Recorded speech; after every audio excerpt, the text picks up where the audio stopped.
All right, we started. Welcome to the podcast, George. He is one of the leading professional sports videographers in the nation. One of them. Probably, I want to say the number one, but I would say probably top 25, top 50, top 100. Definitely not. Somewhere up there. Definitely not number one, but I'll take it. Yeah, but definitely one of the leaders. Yeah, if you wanted to further describe yourself, explain who you are to the small audience right now, feel free to. Man. Well, name's George Fladeland. I currently work at Georgia Tech. I've been here for just over a year now on the creative video side, and enjoying my time so far. Definitely miss Jacob in the office, but we're still having fun here at the Flats, even without him. Maybe a few less laughs without him, but so we're still kicking and making some cool content when we can. So yeah. Dope. So, like I said before I started recording, this is super chill. So we could just keep it chill. But the first thing I wanted to ask you was just, where do you see the world of sports creative video right now? What's trending, what's not trending, who's popping off, who's not popping off? One of the cool things I saw last week was USC's video of them coming in with the Trojan horse, and then they had this full, like, it was like Iron Man mixed in with a rap video, mixed in with more Spartan gladiator type things. Like, it was very well done. Definitely trended in the sports creative community. I'm sure it got some attention elsewhere, but yeah, I don't know. That was probably the biggest thing I feel like that's dropped within the last 2 weeks. No, for sure. I mean, just in general, like the whole creative sports community has just kind of exploded over the last, say over the last 5 years, but really after the last, 2-3 years. And there's just so much talent across the board. Like, you see some content that some school makes and you find out like an intern made it and you're like, wow, this is really, really saturated and really good content. And with that, all boats rise, right?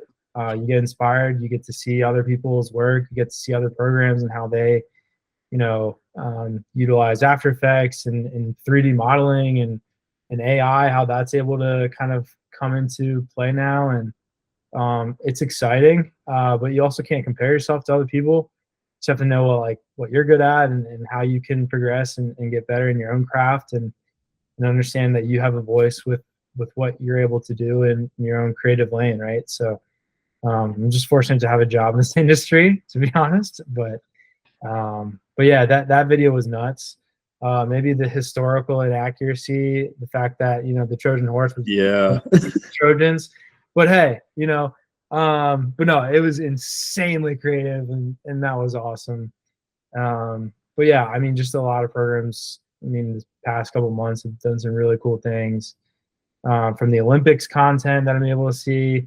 I think he's a student at Texas A&M. He did some really cool track and field stuff.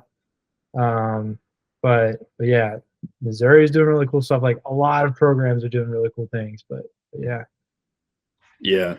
How are you feeling about all the AI and not even AI, but just use of technology right now? I feel like it's, I don't know, like 5 years ago, a lot of it was in Premiere, a lot of it was in really just basic Photoshop, just the simple terms of everything. But now you have After Effects where, I mean, you had After Effects in it, but now almost everyone seems to be fluid with it, or at least elementary with it, to where they can make their own transitions and they're not relying on some type of template. Like, how are you feeling about that?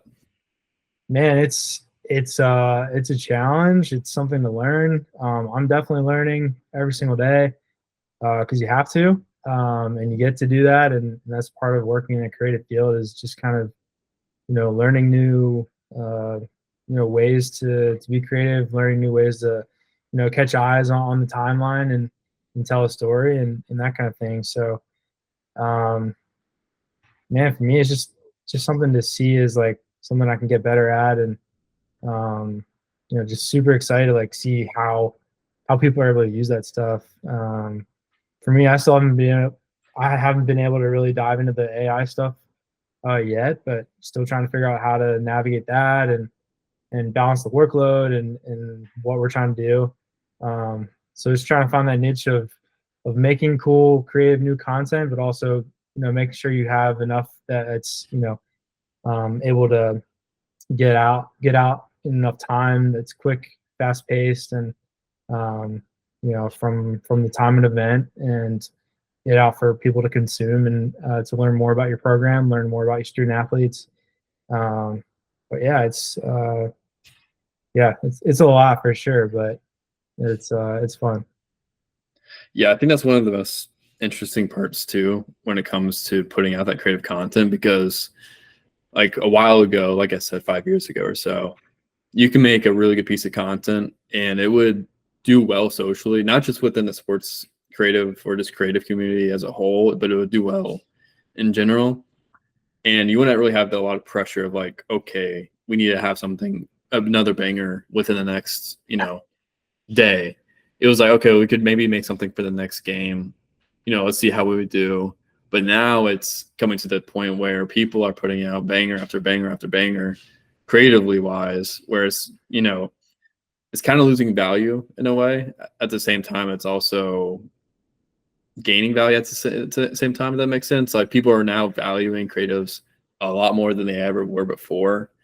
At the same time, though, they're kind of devaluing each one of them because they're just giving them more and more work to be pumping out all this stuff. And so you can definitely see it at the sports level, but you can also see it at like the Marvel Studios, all that level, where like people are just 2008, 2007, whenever Iron Man came out, like those graphics for 2007, 2008 were very crisp. But now like there's different movies coming out like Doctor Strange 3, whatever that movie was, where it was just like, really? Like this is the best CGI we have now?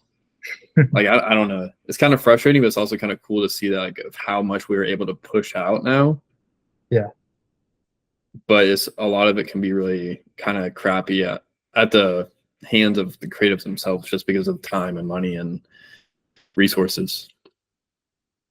Oh, for sure. I mean, then like depending on your department and how it's structured and that kind of thing, it's trying to figure out the approval processes and do coaches approve of things and that kind of stuff. Do student athletes engage with it? Do your fans engage with it? Do your alumni engage with it? So there's all these things that you have to think about when you put something out there to help represent your brand and your program and that kind of stuff. So it's a multifaceted kind of thing that now you subconsciously think about, but then you stuff that you have to think about on a day-to-day basis, really. Yeah. What do you think is the biggest struggle there? What do you mean?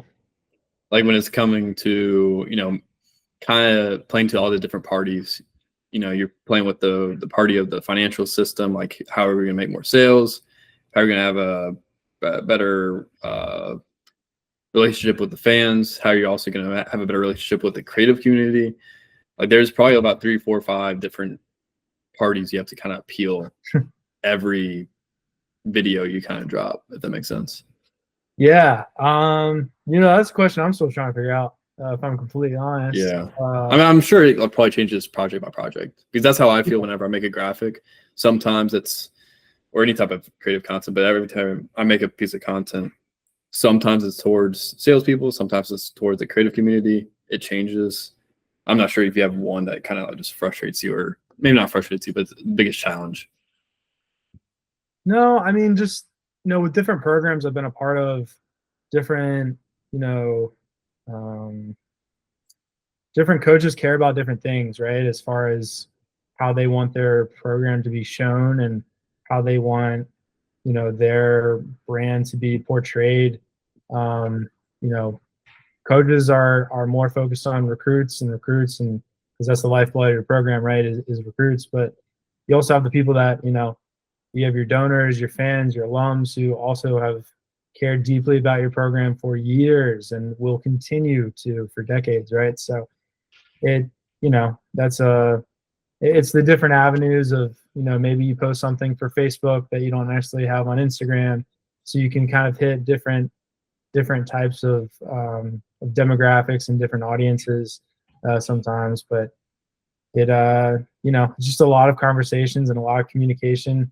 The basic thing, it's very, very cliche, but the more communication you have, the better, things will work overall. And that's when I've been able to find out. And that's how you're able to get over those roadblocks, those struggles, that kind of thing. And so you're better, well suited for the next time, right? So you can have, you give leeway of a few, of multiple weeks instead of a couple of days, right? So then, people have time to look at things and get that approval, get their stamp of approval, have that mark of their program, that kind of thing. So just, time and communication and that kind of thing, and having people above you that can help go to bat for you, and they're where they can help you out where you can't necessarily say certain things or whatnot, but they can help you out and guide you. So leadership helps too, for sure, in that regard.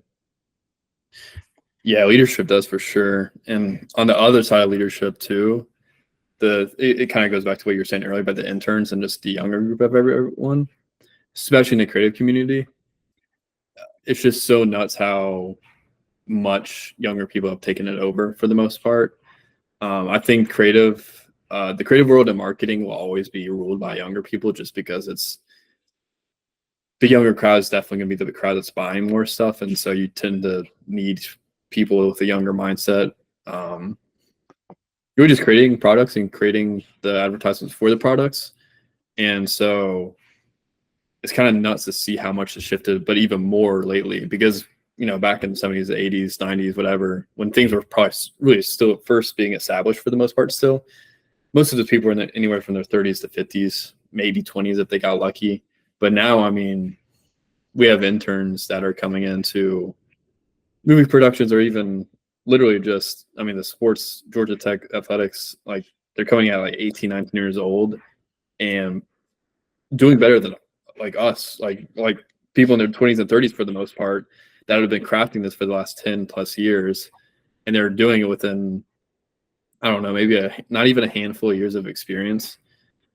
It's just crazy to see how it's really developed. Do you think that's going to stick around, or do you think it's even going to go even younger? Man, I mean, so like we've talked to our, current students who, we think the world of, and they're insanely talented, insanely creative. And they're like, hey, if you think we're like this, you should see some of these kids in high school. And I'm just like, what are you talking about? And then they'll pull up like some of these videos that I'm seeing. And I'm just like, wow. I didn't even touch a camera until I was in like college. So like I feel like I've got the same amount of time working with working with some of this stuff that some of these some of our interns have had, and definitely some of these kids are in like high school now.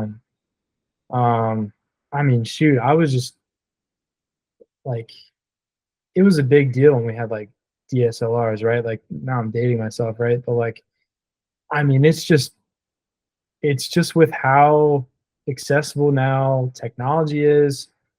Back 20 years or whatever, like everything was so more expensive. It was, to have this interaction right now, like just wasn't happening. So like just the advancement of technology has really excelled, that, all aspects of that, and expedited that kind of learning process. And with YouTube, like, now you have 10 years worth of YouTube tutorial videos, where we were trying to figure out, some basic, just trying to figure out how Premiere worked in like 2014 or something, right? So like, still trying to figure out, how to get better and whatnot. But like, shoot, I was using iMovie like up until like my sophomore year of college. Like, we've Yeah.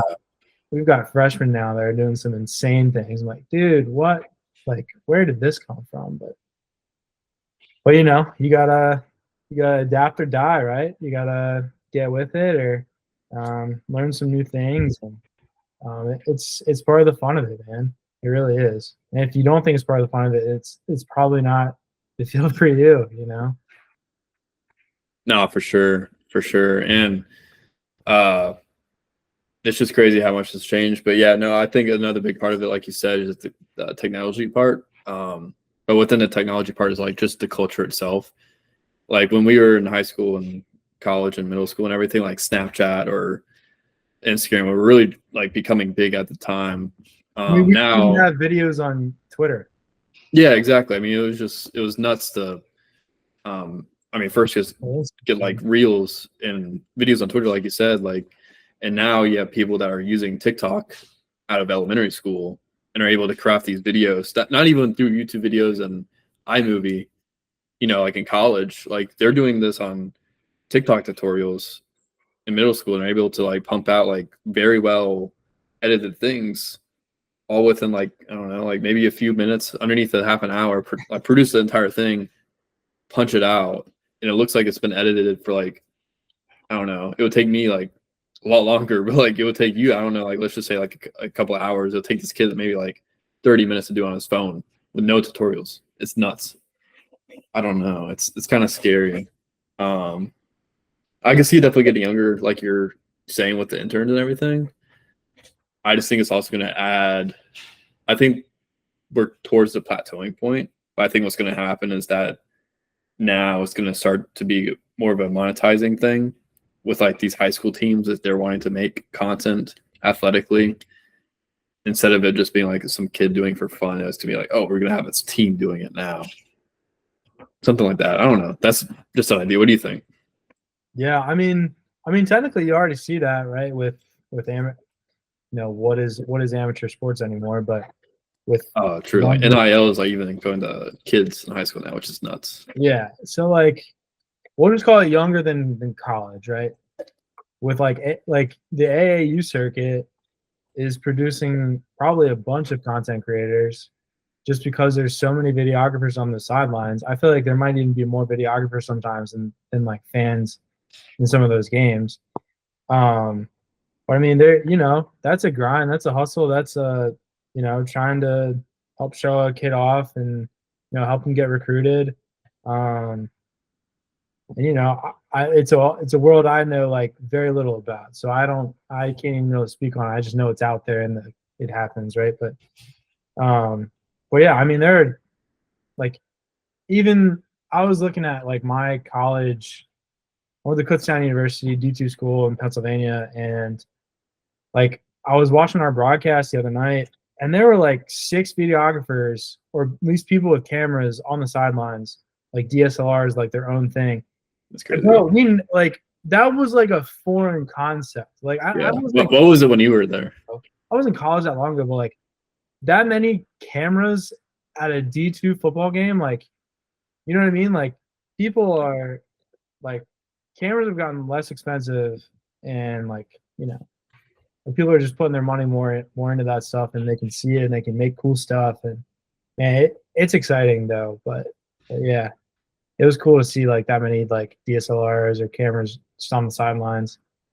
Yeah. What was it like when you were there? Well, our school was mainly like a news-based, broadcasting-based kind of background. Like originally I thought I was going to be like a broadcaster, like calling games. That's what I was doing like my freshman, sophomore year. And then I joined enough clubs where like I got involved with cameras and editing and that kind of thing. But I mean, it was mostly more broadcast-based stuff.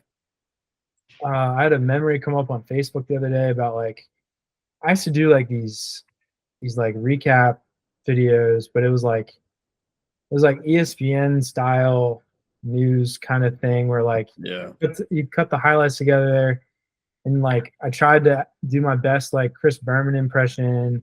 Oh, that's like, funny. Kind of like a Chris Berman like, part of my take thing. Yeah, try to do like Stuart Scott. And man, it's so cringy, but like I laugh at it because it's just funny. Like you're just trying stuff, right? Like, so it's just like more news based in that mindset, and a little more like a professional mock, a little bit. Yeah. And like when I was in college, like I helped, I ended up getting a job at like a local news organization. Shout out WFMZ Channel 69 News. It's a real news station in Allentown, PA. Do you think they still have like a lot of listeners? Oh yeah, I mean it's up in Or so okay, my bad. Eastern That's a PA, stupid man. question. That's a big Yeah. it's a big deal. Okay, never mind. Like I would go to like I think one time I went to like 2 high schools in one night to try and get highlights. Dang. We covered like I mean they cover it really well up there. They'll cover like, basically like the whole Eastern PA region. They'll send people out. Like I got sent out with the huge, TV Yeah. camera on my shoulder, Jesus. going to high schools and filming high school. What was the craziest experience with that? Well, There like had to be something.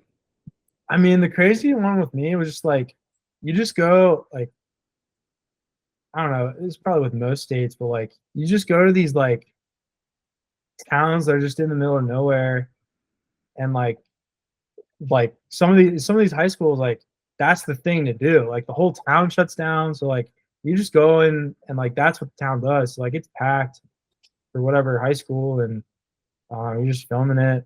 I mean, one time like I got there was like a flea flicker that happened, and like the student section went nuts. Like that was cool. I remember that. Like, That's uh, kind of cool to see in high school. I don't think you get. I don't know if I've ever seen a flea flicker in high school. yeah, it Yeah. was Eastern PA football, man. I mean, Yeah, it's that's good. Good. That's pretty good football too. yeah. That's up there probably in I don't know, probably top 10 spots in the nation. I would consider maybe I top wouldn't go 20 that spots in the far with it, nation. but like it was definitely like people are passionate about it. Like you got people, just the locals who like stayed in whatever town forever. They just know all the coaches and stuff. But it's also a big deal to them, right? You get to see yourself on TV and stuff, and so like they understand like who the guy is with the camera, who the guy is with the big camera, right? Like Yeah, they're uh, all trying to get in front of you, trying to yeah, flex their numbers. yeah. So I mean, now they're trying to get on Instagram and whatever, get on somehow go viral on ESPN or something on IG. But um, no, I mean that was cool. It was a cool college job for me to have, and got my feet prepared and got me ready to eventually get into this career, right? So everyone Yeah, jumps in at different ways, and that's what I try and tell people is like, yeah, I can tell you my story, my background, but like if you ask any other creative, they're all going to give you a different answer. Um, and it, you know, but what's the commonality between all of us is somehow, some way, shape, or form, we stuck around sports or stayed around sports enough, close enough that allowed us these opportunities to have people identify us as, oh, you're serious about this thing. This isn't just like you're not just a fan, right? Like this is a career. This is like a livelihood. This is a job, right? At the end of the day, it's a job. Um, and so that's why you can't take a job too seriously, right? Like, um, you can come off a big win, you can feel those emotions and stuff, but like, man, if you're coming off like after a big loss and like really like tearing yourself up because of how the team did and performance wise, like that's a tough way to live your life professionally, at least for me. That's also why I'm not a coach. I could never be a coach just in that regard. But I could see it. Coach Fladeland, I don't know about all that. Maybe cross country coach cross country coach. I don't know about or that. soccer coach, soccer coach. Soccer coach, yeah. Yeah, I tried that. That was fun. Um, but but yeah, it's a job at the end of the day. yeah. You kind of hinted at it when it comes to like trying to promote yourself with like these high school students now are just like going crazy on Instagram and it used to be like the news. They would just try to you know be a good, play good, get in front of the camera. And you're talking about like how like people get in the industry now. Uh, what's like the? I mean, you said the most common thing. Like you just have to stick around long enough. Like I was at Kennesaw interning, and eventually I just had the connections that got me different jobs, including Georgia Tech. What do you think's like the go-to advice if you were telling someone that was 18 years old Man, well, first in off, just have university? fun with it. Just have fun with it. First off, like Yeah, if this is the path for you, then it won't be like I have to go to this game. I have to go to like you really get to do some really cool things. And like A saying I got from my barber is if you stick around the barbershop long enough, you'll get a haircut, right? So with that in mind, like if you stick around sports enough, if you stick around with what you're doing day in, day out, some way, shape, or form, I mean, between me graduating college and me getting my first job at the University of Pittsburgh, I call it my first full time job at University of Pittsburgh football team there. Like I was working, restaurant jobs. I was working whatever jobs because I just didn't have. And I had, like, don't get me wrong, I had experiences had an internship at the Pitcher League Athletic Conference, minor league soccer, um, you know, things that I could do within my area of expertise because I didn't go to a big time school, right? So, I'm proud of what I was able to do. I was proud of the things I thought I was working a lot, like when I was in college, and then I come to find out, like, oh, there's some other things that I probably should have been doing better. But, you know, and then I would show up to local high school basketball games. I would show up to local college basketball games when I could, when I didn't have my shift, right? Like I was doing these things, and I eventually got to like a play against sports job where like you're just it's like you bring in your old stuff and then we like resell it, and kind of like a goodwill for like the local community. Yeah. Like, I think there's a couple around here. okay, heck Yeah. yeah.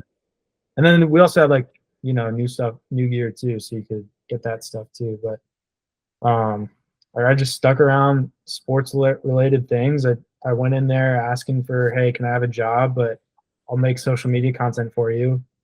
I know that's worth more or whatever, but like I just needed something, and I needed my parents to get off my back about me not doing stuff, right? Or when are you gonna get a real job, George? Type of stuff. But Yeah. but it's everyone's path is different, and I stuck it out, and it's frustrating for sure. Then you find out if that's what you want to really do. So Yeah. It's a really to really sum it down, it's just really giving before you get a little bit. yeah, You have to get into an industry. If you want to get into an industry or a specific job, you just have to keep giving to like just random things to the community, and eventually something's going to work out. Like you said with the barbershop thing, if you hang out at the barbershop, you're eventually going to get a cut. It's kind of the same thing with like movie industry, music industry. Like if you're just all around the studio enough, you're probably going to get something. But yeah, no, it can be frustrating, especially like when I'll get a DM every once in a while. Like pretty rare now that I'm not like I don't have the Georgia Tech thing in my bio anymore. But yeah, it'll just be like, hey, like how can I get into the sports industry, whatever. And it's just really hard to tell them. It's like you have to be involved with sports, not creative a little bit. Like you, as much as you want to be a creative, you have to be obsessed with sports first. And I'm sure that you could say the same about any other industry just about, but yeah, I feel like sports especially, like they're sports industry or entertainment industry especially is so focused on how much you love the grind in the industry more than how good you are actually at your job. I've very rarely seen a scenario where they bring in a expert on some type of creative thing to help with like I don't think I've ever seen that, to be honest. Maybe Snoop Dogg with USC, but like that, I mean, that's not even the same mindset. That's getting a feature from a different artist. You know, um, it's really weird, really hard. yeah. It's hard, but it's rewarding, man. Like I've gotten to do some really cool things, right? And um, you know, even with Georgia Tech, I was able to go to Ireland.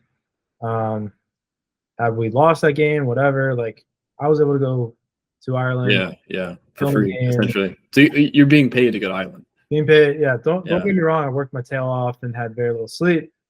Maybe had a yeah, game or two, um, but yeah, I mean, it was like this whole camera thing has brought me to some really cool places. And some really cool experiences that like, I was able to go to college game day, right? Like I was able to be on set at college game day.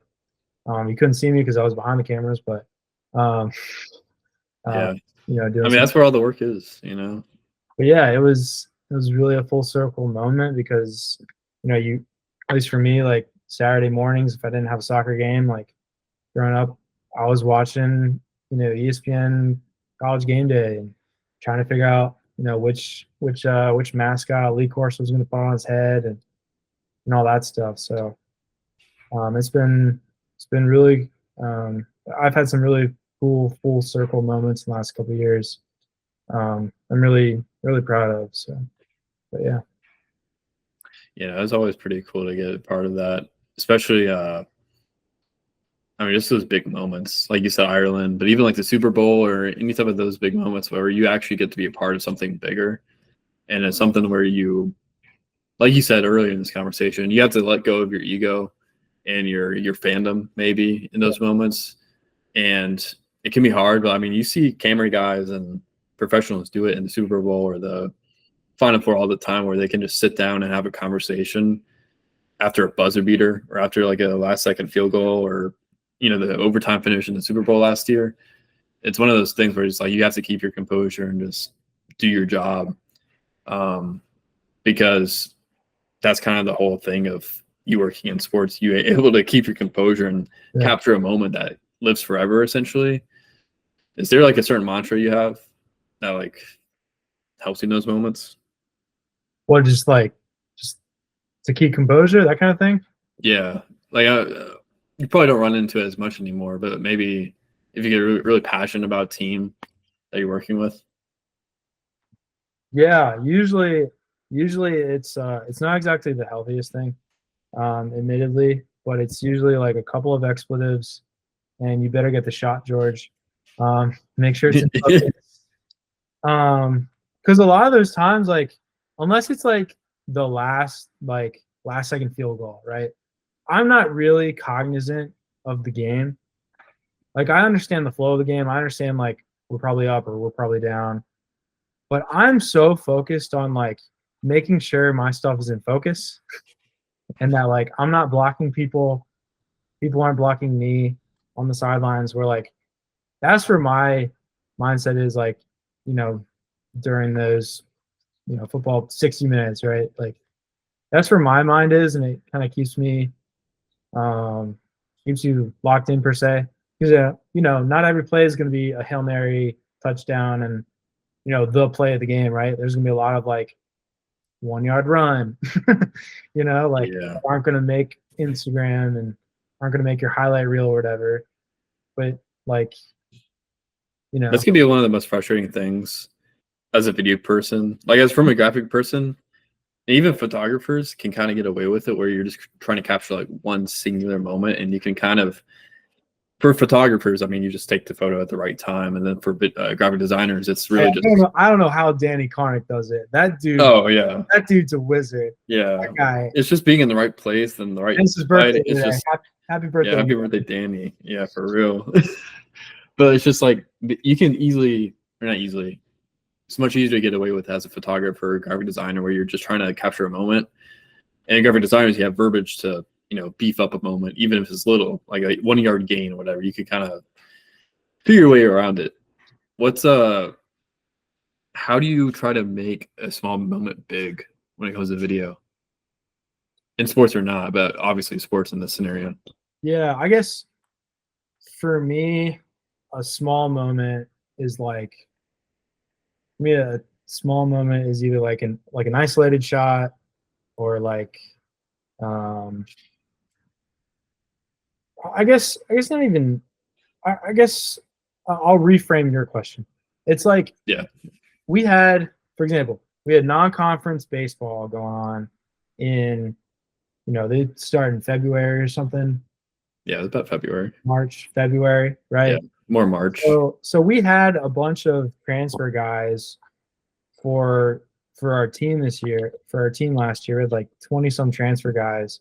So I'm trying to make the intro video for this upcoming year, and I don't have like any footage of them because they all came from wherever, right? They weren't in a Georgia Tech jersey, Georgia Tech uniform, so I can't use their footage yet, except for some of the returner guys. And so like in the beginning of the year, especially with the whole, transfer deal now, like I'm going to basically every single game for baseball because I'm in charge of that stuff, right? So going to every game, trying to get just little moments, just, you know, it's just a breath to plate. Like I'm able to get those moments with, you know, just my camera lens choice, 100 to 400 on a monopod, get really tight stuff, you know, try and, you know, make a small moment big, right? And so I'm just trying to get these things basically for the intro video, not really thinking about anything else. And we're playing a team. I'll be nice and I won't say their team name, but we're playing non-conference, and you just think, okay, like we're probably gonna win this, whatever. And then like Drew Burris gets up there, hits a home run. Like, okay, he hits a home run. Gets up the second bat. He hits another home run. Right? I'm like, man, I don't think I've ever filmed anybody hit 2 home runs in a game. And then he gets up again. He hits a third one. I'm like, what is this? Like, and this is like later in the game now. Like, non-conference, we're up a bunch already. And so I'm not even like, for me, I'm just trying to get guys, right? Like, I'm not even thinking of the moment. I'm not even asking our SID, like, what's good about this whole thing. And then he hits a 4th home run. 4 in one game. 4 home runs in one game in a February matchup. As a freshman. Like, as a freshman. Yeah. As freshman. True freshman, too. Yeah. Freshman. And I'm sitting there like, what the hell did I just film? Like, it's never been done at Georgia Tech before. Like, we've had some names. Georgia Tech has had some names play baseball. So Mark Teixeira, Nomar Garciaparra, Jason Veritek. There's a bunch of other guys that other guys you could look up, but like some names now, and like none of them hit 4 home runs in one game. And and like my boss after the fact was like, hey, did you stick around for that game? I know it was a non-conference game. And I'm like, heck yeah, I did. And then I'm able to spend that entire night then flipping around this video basically of, you know, the 4 home runs that he hit in one game, where it's like, you know, now is that going to happen every time? No, of course not. Did it happen to be the game where I stayed the whole time? Yes. But usually when I go to baseball games, I stay for the whole game anyway, just because I'm a baseball sicko like that anyway. Baseball sicko. Right. Like, but man, I mean, just being able to document some history on a Tuesday night baseball game in February in Atlanta, Georgia, right? Where like, you know, it's not exactly ideal weather to go play baseball, but you know, for the people that were there, like you got to see something really cool happen that like never happens and never happened in Georgia Tech. And I felt like for me, like it's just trying to realize that like, granted, it's still Division I baseball, that kind of thing, but it's also having that. If I didn't have that humbleness early on, right, to view every game when I was an intern, when I was wherever, right, say whatever you want about whatever level I was filming. Well, like if I didn't view that as like my personal like really good game, then I wouldn't be ready for an opportunity like that to help tell a story, to help, you know, to help craft like a piece of history that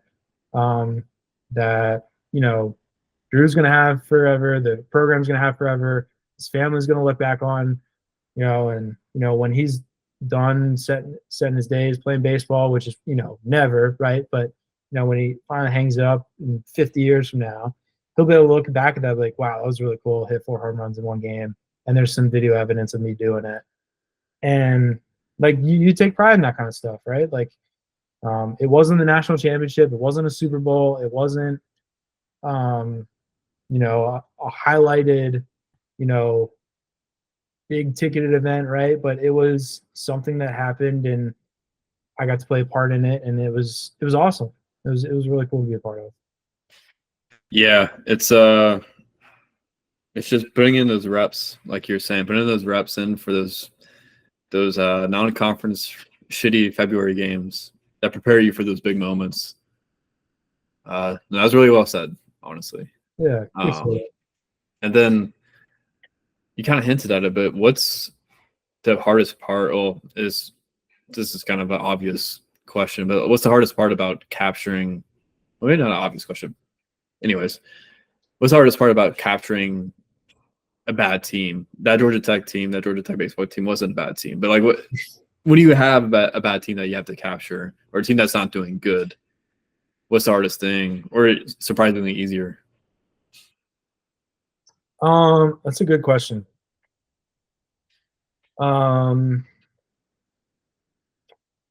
Well, it definitely makes everyone else tense because it's a season that isn't what they had planned or that kind of thing. And so you just have to like, first off, you just have to check yourself. Be like, all right, like, first off, they already probably get it on social media about where they are standing wise. Like, you don't need to add on to that. That's not your job. Your job is not to be a social media troll. Like, these are real people, right? Like, Yeah, these are real people, and it's potentially coaches' jobs on the lines. It's guys playing time for the student athlete. Um, it's not fun. I'll tell you that. It's not fun to be around. But ultimately, you're kind of at the mercy of listening to your higher ups, your administrators. That's a coach. That's a you know uh, operations person within the program, to try and figure out the best way that you want to portray the team or whatnot. Um, it's a lot of, sometimes it's like you don't necessarily have a recap right after a loss, right? So how do you kind of figure out that kind of stuff, right? So it's still, maybe your player still wins an award, right? Like, they were still best whatever at their position for the conference or whatever, somehow, some way, right?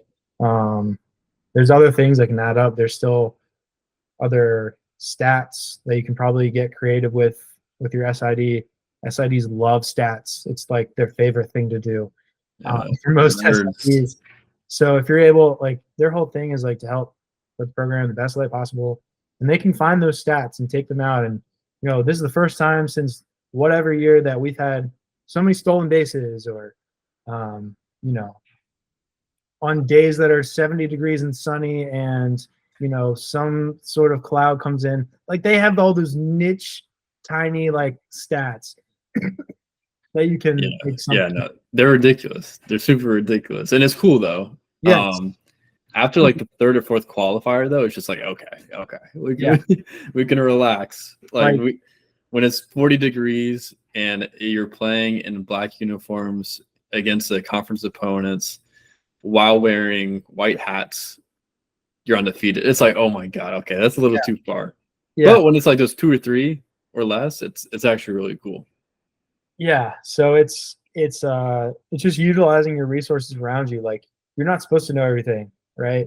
You're not supposed to know everything about the history of your program unless you were like a diehard fan of that program. Um, but you're not going to know every stat. You're not going to know all these things. There's also other things to help promote, right? Like, when it comes to baseball, they do all kinds of giveaways and stuff. So it's working with your marketing department to, figure out how to promote whatever item that they're gonna, help give away, that kind of thing. There's, just other things that you can do. Um, maybe there's a milestone for a coach, however many wins, that kind of thing. But being able to stay in tune with an SID, or like an administrator that's been there for a little bit, that might know something, or maybe it's just getting some content out from former student athletes, right? Who happen to come visit, and what it means to come back to visit whatever program and be around the field again, be around campus. Like, there's all kinds of different ways that aren't necessarily performance based things of content that you could potentially pivot to help showcase your program. So Yeah. So essentially, it's kind of like keeping your resources on tap a little bit. Like, you're just when you have a bad season, or the team you're capturing is having a bad season, you rely more on resources, whether it be marketing or sales and that stuff, or the SIDs and people that are really good with information and stats and everything. That while on the other side, or rather on the flip side, when teams are doing really good, they can get a lot of neglect the tools you're just talking about. Is there a balance there? Like when a team's doing good, let's say for the first 2 weeks of this Georgia Tech football season, I'm sure the marketing and SIDs probably didn't have as much pull over the coaching staff and the team itself, just because of how good and how great they were doing. I'm sure eventually that kicked in though, just because it's like, hey, this is our moment. We got to sell some stuff, or we got to show off some stats. But at what point is there a balance, or at what point is there? Are you having a conversation about having a balance? Yeah, I mean, without getting into specifics of of course, the team right now, I guess what I can say is like if you win, great, but then you also have to realize like there's still a next week. There's still another game. Mm-hmm. There's another game. There's another game, right? So like, different departments and different people have different mindset on how to promote the team, right? And they have different goals for different reasons. At the end of the day, everyone wants to win, right? They want to win on the field. They want to win in tickets. They want to win in sales. They want to win in sponsorship. They want to win. They want to win. Mm-hmm. Like there's a scoreboard for a reason, right? And you want to win that. And there's still recruits to go out there and get. There's still fans to please, and like once you win a game, it's great. But at some point, you got to move on to the next game, right? And so it's and that's just once again just communication with different parts within your department, right? And that different people have different pull over different things, and once you're on the same page, you're on the same page, right? And we're on to the next opponent. We're on the next opponent, and we're pushing whatever game and to help sell tickets, or push merchandise, or I mean, a lot of our summer, a lot of what you were doing at the end there was trying to get people to go to Ireland, right? And it was really cool. It was a lot of fun. Got to meet a lot of Yellow Jackets, and it was fun. Yeah. What do you think is the biggest misconception? Kind of like what you're saying with trying to make sure people are just anticipating another game for the next week and everything. That's more of an internal affair, I feel like. What's a misconception of sports marketing or creative video from the outside? Like maybe something your aunt asked that you're just like, what? Yeah. It's a lot bigger than just like one person. That makes sense. Right? Like the Georgia Tech football account is not run by like just like one person, right? There's multiple people that have an influence on that account, right? There's multiple factors to think about. So with that, like there are approval processes in that to make sure that we collectively put Georgia Tech on the best foot forward that shows the program in the light that it wants to be put in. And, just the best foot forward for all parties involved, right? So there are a lot of discussions. There's a lot of communication that comes to those decisions, whether it's a piece of copy to a graphic. As you know these things, right? Like it's a lot of people that have different say for different reasons, right? And just trying to stay in communication with all those departments, really. I think that's a pretty big misconception. Like, I don't know, you see the account, you might think like it's just one person. No, there's like a whole backside to it. Like that's just the tip of the iceberg, right? But yeah. Yeah, that makes sense. That makes sense. So what do you to kind of keep things moving? What do you think's the next thing for the sports creative community? More so the creative community. I felt like we kind of dived in a little on sports marketing a lot right there, but Oh yeah. let's just say in like 10, 20 years, let's just say this. What's 2040, what does sports creative look like? 2040. Yeah. Lordy, I don't even know what I'm gonna get in the grocery store next week. Yeah. Gosh, that's a question.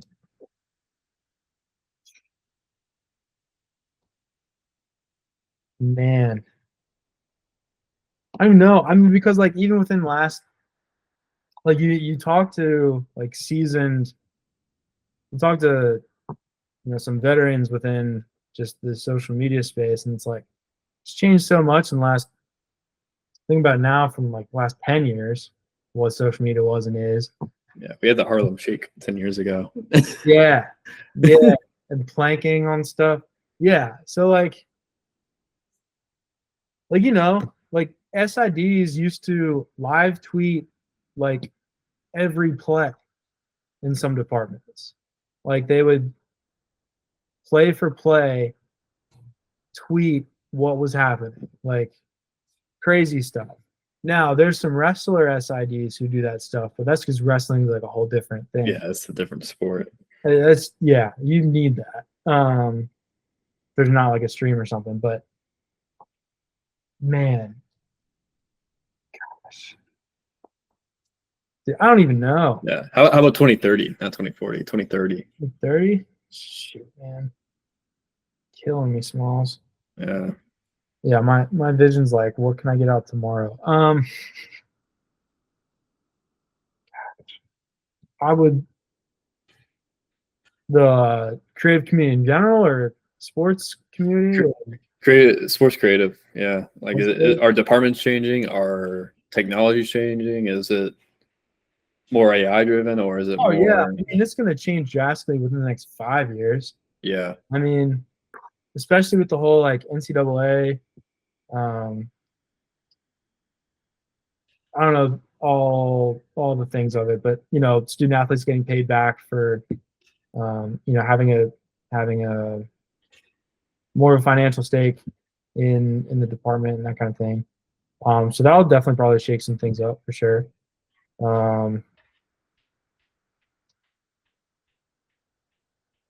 Man, that's a good question. It's probably why I'm not going to be an athletic director because I don't have like that foresight. Yeah. But man, No, it's but I'm getting the real answer though. I'd rather get the real answer than somebody just like giving me a BS like PR answer. That makes I mean, sense. I don't know, man. Like, It's I'm gonna weird. sound like such a boomer when I say this, but like, I don't know, like you grow up in a certain area, you watch a certain team, and like that's your team, right?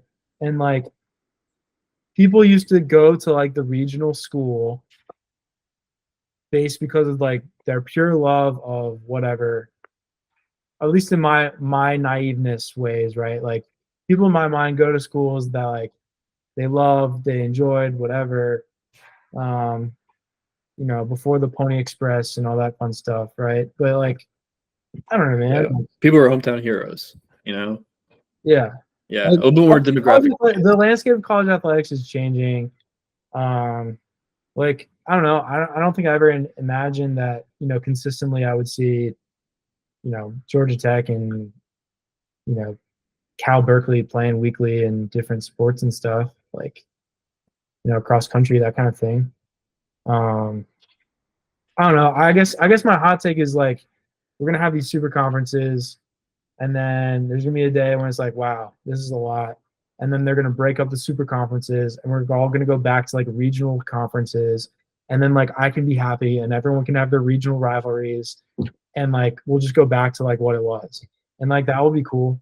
Will that happen? Probably not, but like I can dream about it. But like you've got like soccer teams going across country for a regular season matchup. Like I don't know. I mean, we don't have soccer, but like Yeah. I don't know. Yeah. Seems like a lot. That is funky. What Seems like a lot. Yeah. Where do you think you're going to be 2030 or 2040? 2040, Yeah, or 2030. 2030. Um, 2030 might be too close. That's why I said 2040. 2040. Yeah. I mean, I think I'm still, I think I'm still creative. Um, whether I'm still in college athletics or not, maybe, maybe not. Um, 5 years ago, I wasn't even in. Actually, 5 years ago, I just started. 6 years ago, Yeah, yeah. I was dreaming about being in this industry, right? So like, and I'm learning about it, and I've been a part of some really cool, you know, Division 1 programs, and um, I'm having fun doing it. Um, it's everyone's different, especially on the creative route. Seems like a lot of people, find their own things or become passionate about something. They're able to use their gifts and use it in a different way. Um, so I don't know. It's uh, something I'm definitely open to. I'm not closed off to just staying in college athletics and end all be all, right? But I definitely see myself being creative in some way, shape, or form. Um, I'd like to say the thing I have learned about this now, being in it for a couple of years now, is trying to figure out some sort of balance to at least to my health and to my mental clarity of sorts. How Uh, are you doing that now? I'm able to. It all helps with leadership. I've had good bosses. I've had bad bosses. And you probably learn a lot more from your bad bosses than your good bosses, of like what not to do, or you know Very true. situation you don't want to put others in, or you know how to unfairly whatever, right?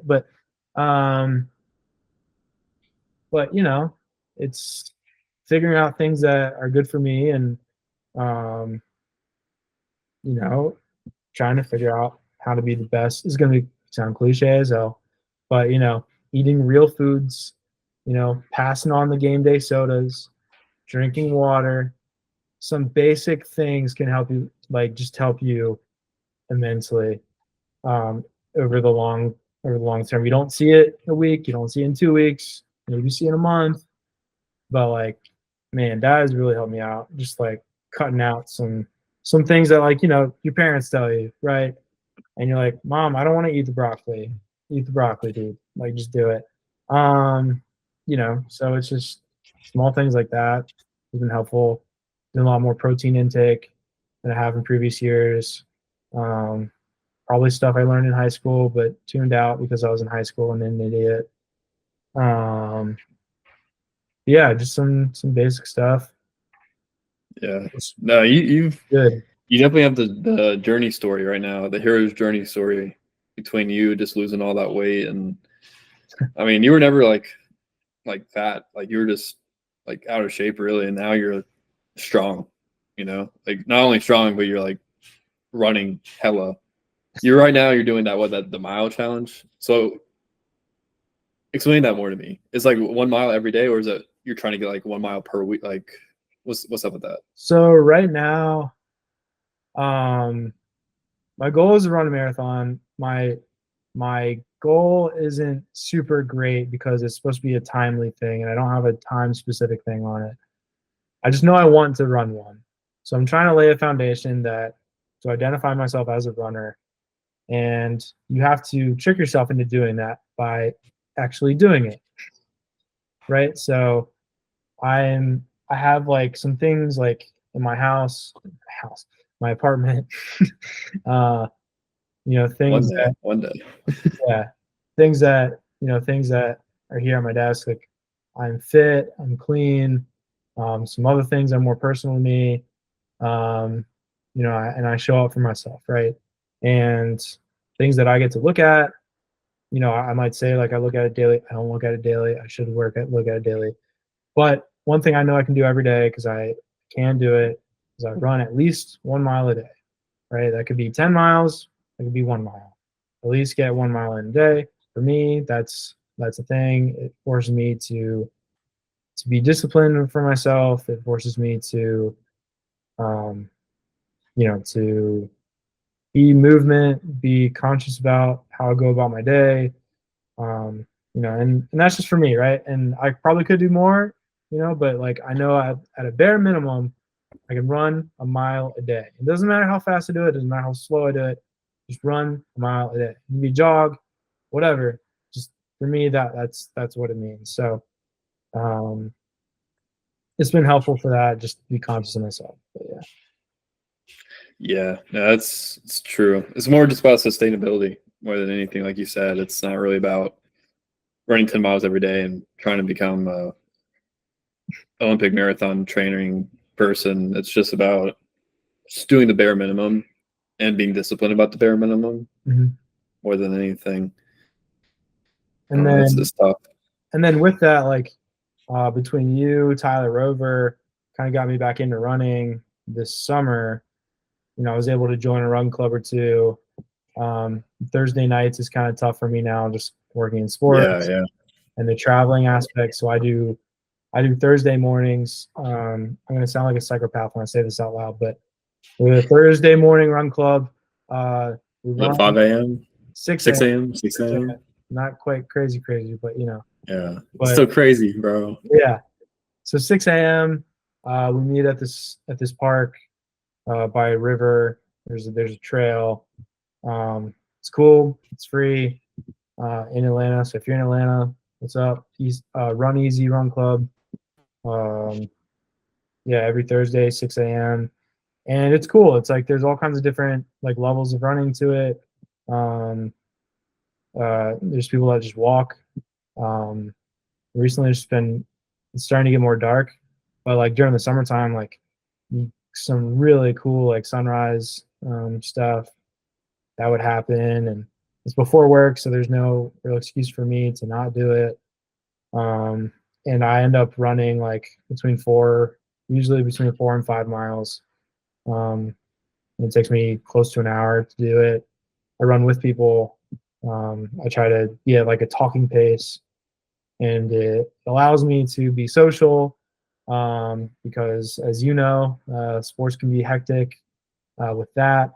I feel like at other stops that I've had, I wasn't able to branch outside of the athletic department, either for various reasons, but now I feel like I'm able to meet more people and just to have that kind of social outlet, and it's been fun. I enjoy it. I understand it can be crazy to some people. Trust me, my first time I was like, why am I doing this? Didn't know anybody. But by the end of it, everyone's endorphins are firing off left and right. So everyone wants to talk and get to meet people. So it's, for me, it's been a huge blessing, and just, grateful that, there's some other sickos out there who also enjoy running at a time of the day when, like, during the summertime, you have to run there early because it's so damn hot down here. So like, Yeah. here you're sweating even more. So like, and I grew up, Pennsylvania, so I'm not used to this kind of heat, for sure. So yeah, that was another thing for me too. Just like I got to get up because I'm not trying to run in 98-degree weather every day. Like that, no, it's not for me. Yeah, that's the hardest part. Like you said, it's just in the summer. I like the summer. I like the heat the most, but running from 9 a.m. to 8 p.m. is almost impossible. You can kind of get lucky with some like 5 or 6 o'clock days every once in a while, 5 or 6 p.m. days. But like you said, it's just you have to do the morning or the night runs in the summer. That's the one reason. Like I said, I'm more of a summer person, but the one reason I'm looking forward to the winter, it's like, okay, I can enjoy like a run on a 2 p.m. on a Saturday. Yeah. It's like, okay, I could do that and not feel like crap. And then also when you're running at night, it's just nice. Like on a week that night or week morning, whatever, it could be like 6 p.m. It's still light outside right now, but in a month or two when daylight savings and everything, like it's dark, and it's gonna be nice because it's like, okay, I don't have to worry about like the sun or really anything, and there tends to be a little bit less traffic. It feels like when it's that dark.